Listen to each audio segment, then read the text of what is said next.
Hello all, and welcome to today's Sunday Q&A, or the latest edition of Jam and Jerusalem, depending on whether the church bells decide to start up again. I'm running behind time. I shouldn't be, but in fairness, I try and finish early on a Friday, and I didn't finish early on a Friday, so I'm playing catch up, and there's always all your bits and pieces to do. There's park run, which I didn't do because my mate's on an aeroplane, so instead I ran around the village. I thought I'd get a jump on it. No. Yeah, I had to chat with Lisa this morning. Trip to Aldi's. I'm now doing peas. Brilliant. I think if you could hear... Did you hear that scream? That scream has actually moved forward in time. That's my 21-year-old self dying at the fact that, looking at my 55-year-old self, I'm interested in peas. Like John Major in the Spitting Image things.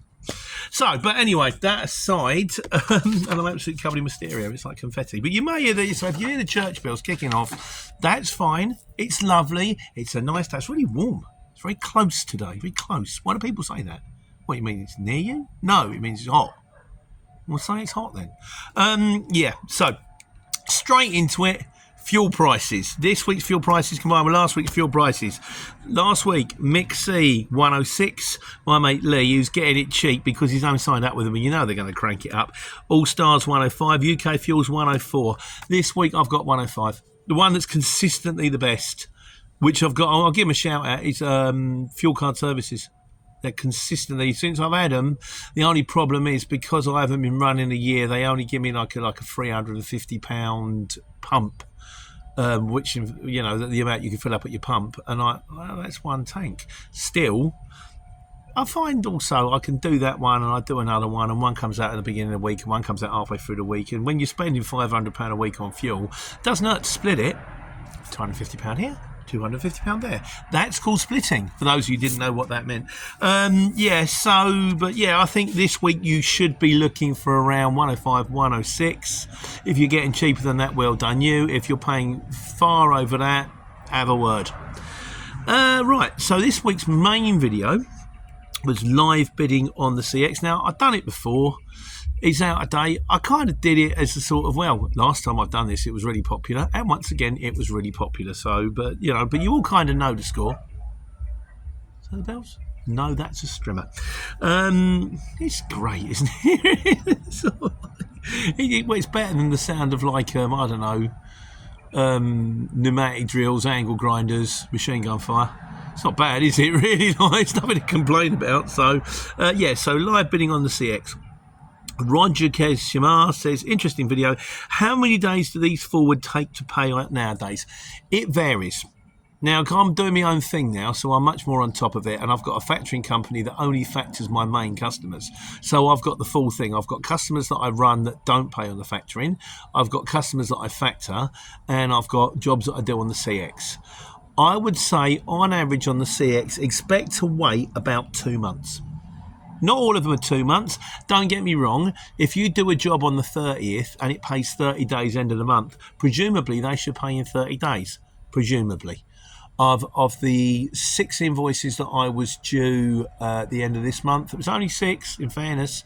2 I'm going to have to chase. 1 was due today. I'm going to have to chase them. So I'd say I have to chase half them. But most of the time you chase them and they kind of go, oh, it's fallen through the net, no problem, I'll get that one sorted, and it appears 2 or 3 days later. Since I've been doing this, which is about 7 months for myself, I've never not been paid. One guy, I'll give him a shout out, he was, bless him, they turned around and said, you need to send in the right paperwork. And I thought, oh, here we go. And I remember the job. And they said at the time, we need the right paperwork, and I haven't got it. I've just got a normal bit. But that's because I couldn't get the right paperwork. So I spoke to him, I rang him up, and I went, look, so I don't know if you remember, so I think it's you I spoke to. I was loaded in 20 minutes. I was on site for 2 hours trying to get this paperwork sorted. And in the end, you said, look, just go, because if you don't go now, you're going to miss the delivery point. They're going to be shut. And he went, oh, yeah, I'll leave it with me. I'll get it sorted. And within 5 minutes, bang, it turned from queried to payment scheduled. So thank you very much for that. Paid that day. So, you sometimes have to chase them, sort of go, give them all the numbers. But if you've got the right stuff and you're on there, and they may say, oh, this is the one I'm going to do one on this. They may say, you need to send the paperwork in. It's the 21st century, guys, really. Although, one of my main customers, HBC, they didn't pay this week, but one of them, they paid, but one of them they didn't pay because it did say requires paperwork. And once in a blue moon, they go, look, we do get customers that won't pay us until we get the paperwork. I'll get it posted this week. They'll pay me in the week. Not a problem. They're still the best firm in the world out there. They're still my favourite firm, brilliant firm to work for. But, and I don't really mind because enough paid. I'm sort of starting to get a bit of a run on now.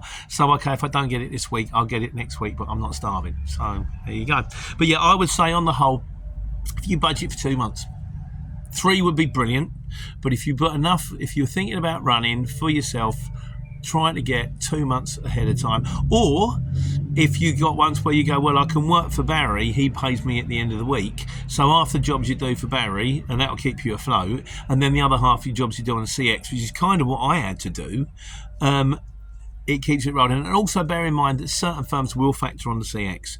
They take a margin. It's quite a substantial margin. I would say it's about 20%.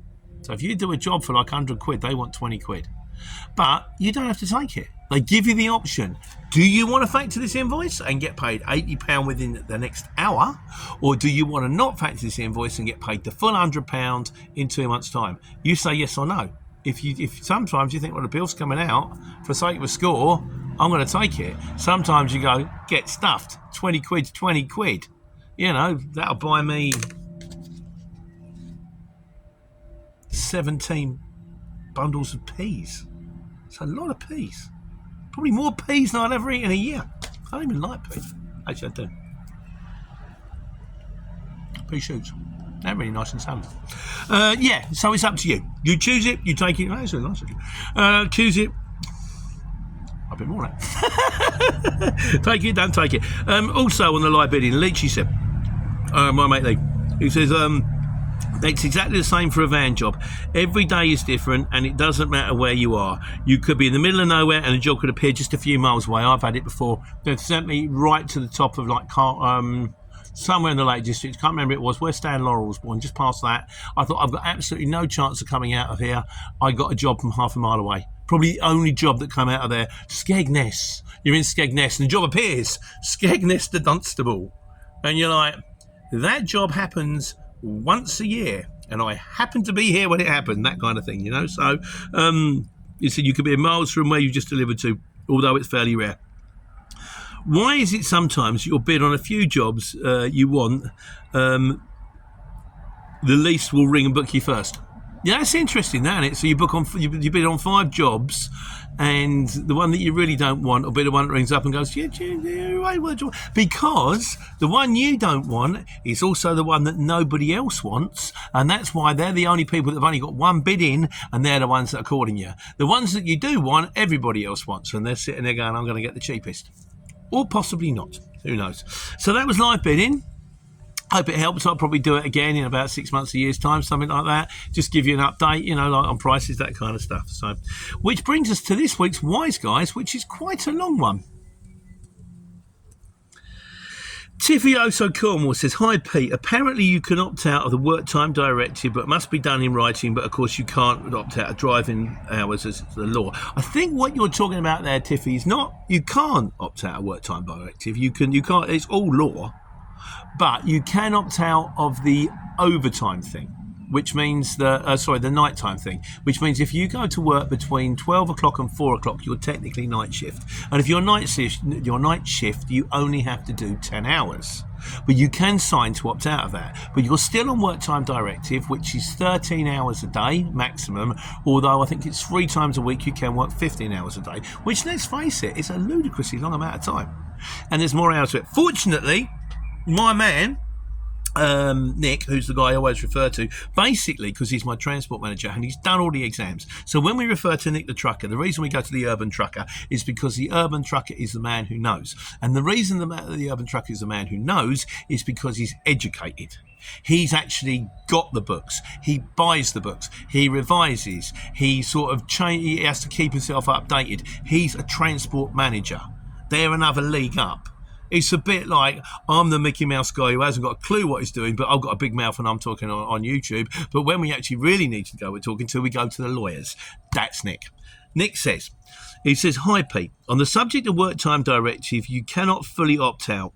You can only extend the average period from 17 to 26 weeks and only opt out of the night time, which is what I was talking about, working hours, if there's a collective or workforce agreement in place. Well, from my point of view, because I've got my own company, all you have to do is print off a letter to say, I'm opting out of this and sign it. So that's cool. Over the the work time directive period is usually 17 to 26 weeks. You must have an average of no more than 48 hours per week, i.e. your hours should not be monitored each week for 17. So what you're saying is you can spread it out across 26 weeks, not 17 weeks. So you can actually do an awful lot more work now and do a little bit work less later. At which point you must add them all together and divide the total amount of weeks within this period, which must result to no more. So you can't actually work more than 48 hours a week. I work more than 48 hours a week, I think. I'll have to work that one out. HGV drivers, yeah, there you go. Right. HGV drivers must not exceed a total of 60 hours in each working week. Yeah, that's more like it.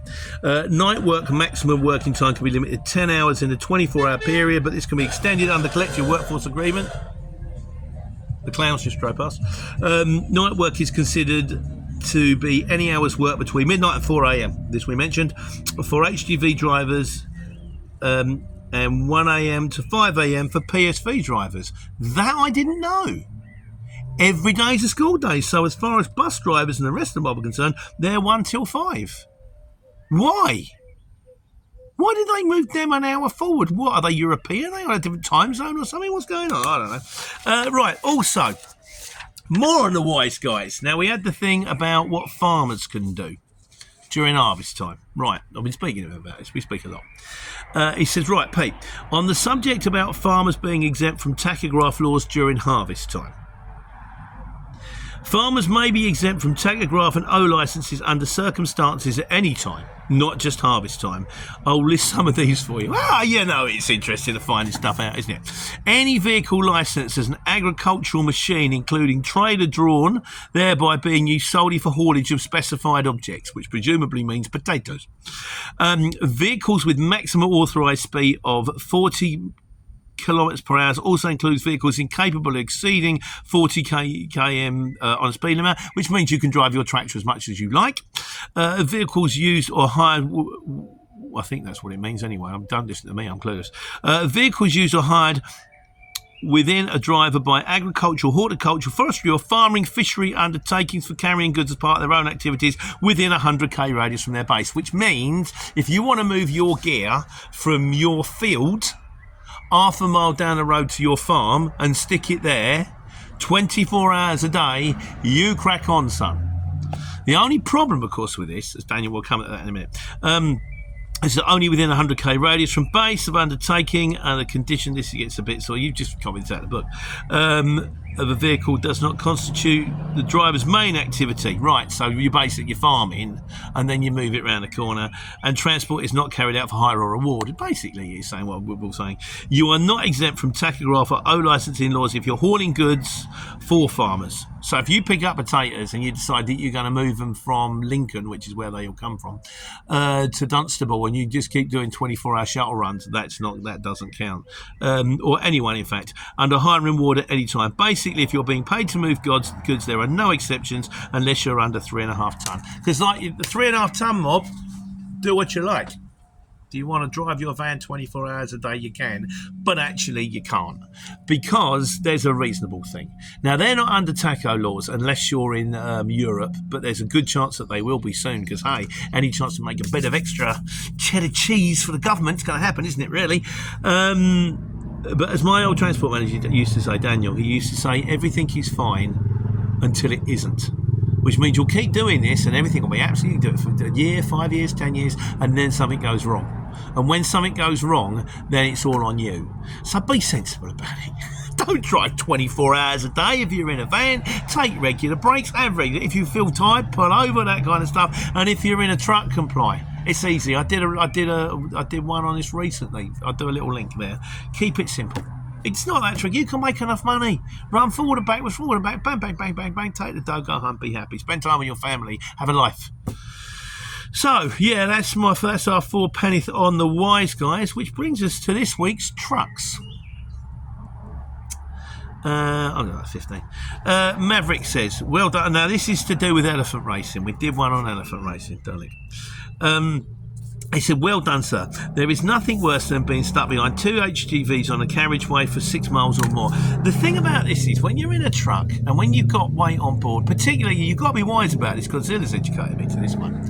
And it's kind of like, you can tell by the lorry what they're limited to. Some will be limited to 56, some 54, some 50.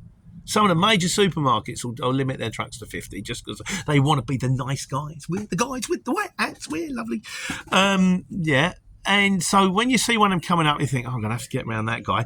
Also, if they've got 44 tonne on board, they're going to go quicker downhill than you do, but they're going to go slower uphill. So don't try and overtake them when they're going downhill. Wait till the bottom of the hill, overtake them then, that kind of thing. And also, if you find that you're neck and neck with a truck for like 2-3 minutes, and you look in your mirror and there's a load of cars behind you, give it up.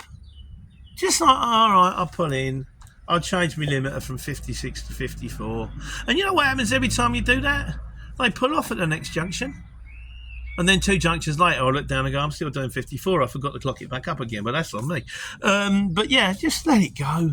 What was it, mate? 3 minutes difference at the end of your route, maybe. It's not worth the grief, is it, really? And on the subject of speed, Leachy says, he asked me this question this way. Got a question for the wise guys. Do European trucks drive faster on the roads? As today, I'm struggling to go past a few doing 60 miles per hour. I asked Nick about this, and the simple answer is no. No, we're all limited to 90 kilometres an hour. Whence the reason, because that's the speed limit in Europe.